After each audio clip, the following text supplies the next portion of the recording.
There are a couple of design elements that I want to make a short video to show you. First is the golden ratio. This is the screen aspect that your eye finds most appealing.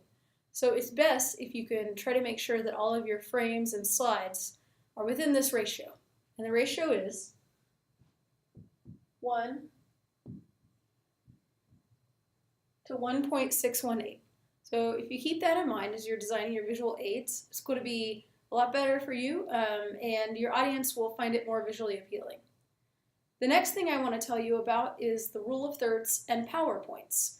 Not to be confused with PowerPoint, the presentation software. These are actual places on the grid. I'm going to show you those in a minute. But first, the rule of thirds.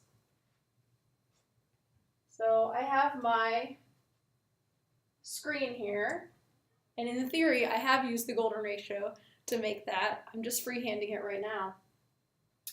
You want to imagine this screen divided into thirds.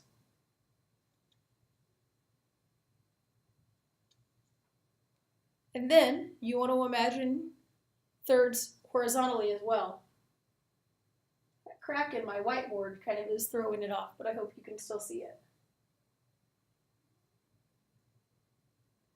So basically there's this grid now on my screen. And like I said, I'm not a very good artist, so please excuse how wavy my lines are. But this gives me a guide to where to place objects within my screen. So you could have maybe your title up here. You could have some text in the middle. You just want to keep in mind to try to keep it within thirds. However, there's something even better you can do, and that's place items on the PowerPoints. These are the PowerPoints. Wherever the grid lines intersect,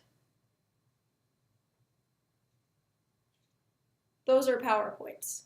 So that's going to make your presentation look very modern if you can place items on the PowerPoints. If you think about it, in a lot of new designs, you see things placed kind of asymmetrically, a little funky, and you can't exactly figure out how they decided where to put them in the screen. A lot of times they put them on the PowerPoints. The next couple of slides are going to show you examples of items put on PowerPoints.